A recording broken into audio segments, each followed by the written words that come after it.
At the inner rim of the sixth circle, the poets find the tombstone of Pope Anastasius. Before they descend, Virgil explains to Dante the structure of lower hell.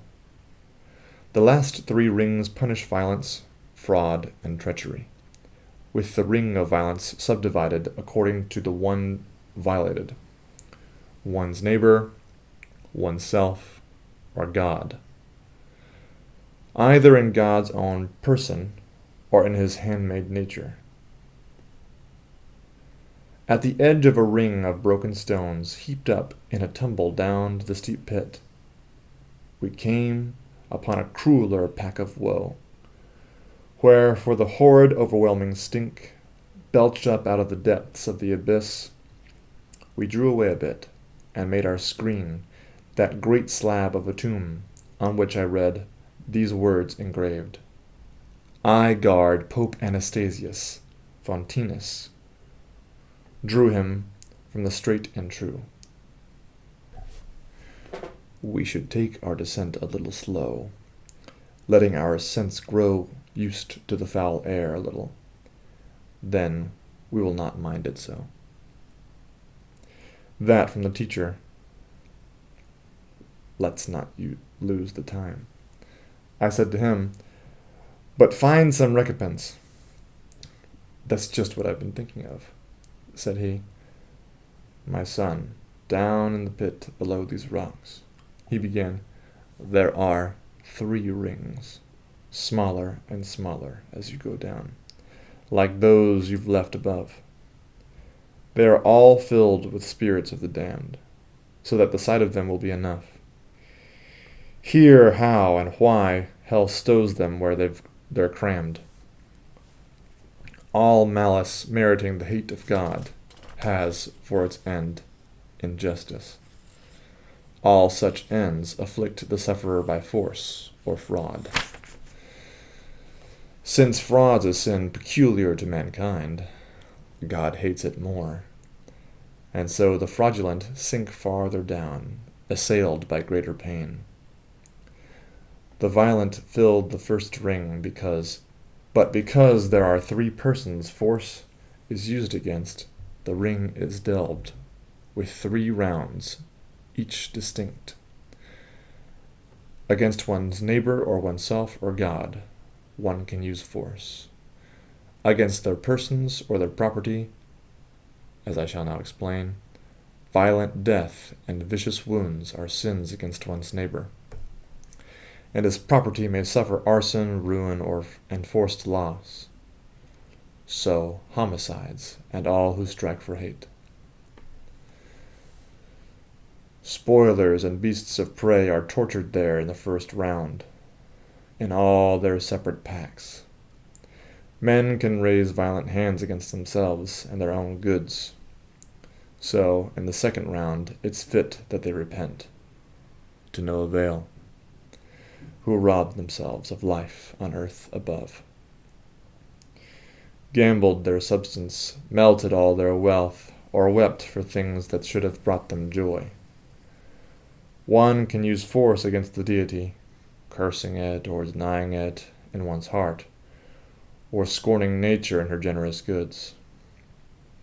And so the narrowest round seals with its mark sodomites and the usurers of Cahors, and those who speak their scorn of God at heart.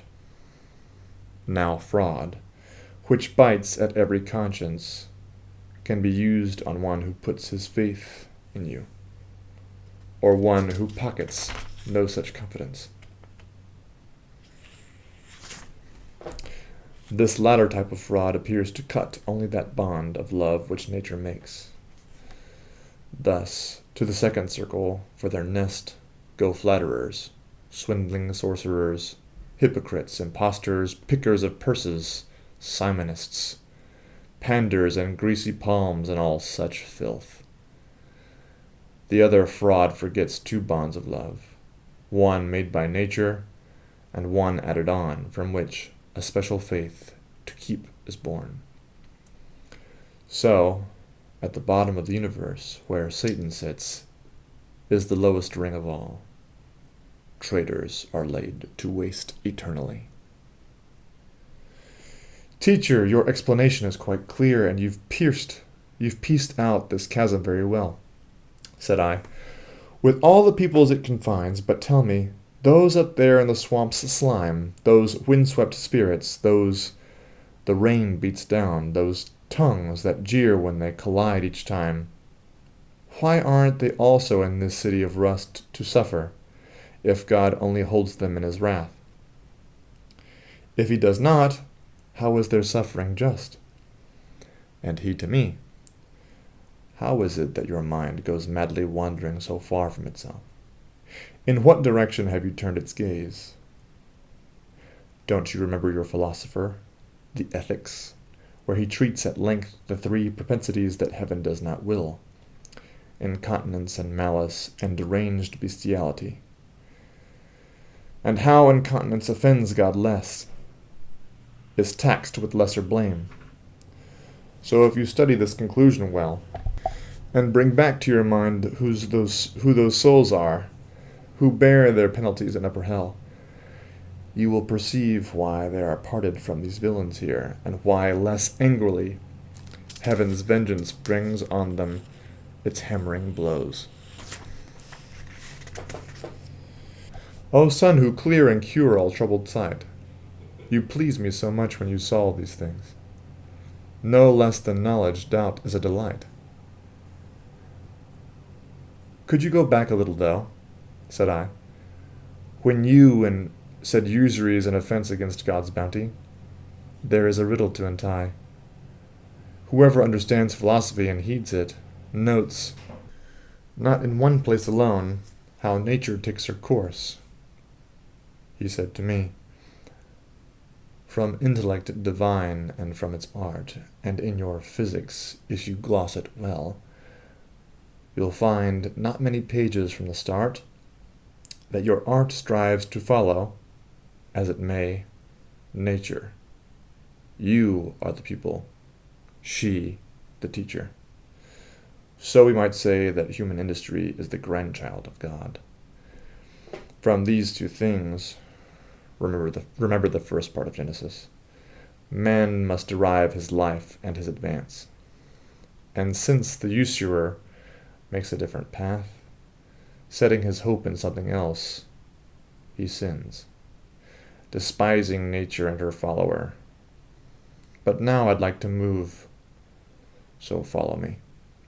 For the fish flash their tails on the horizon, the bear is full northwest, and still ahead there lies our way to venture down the slope.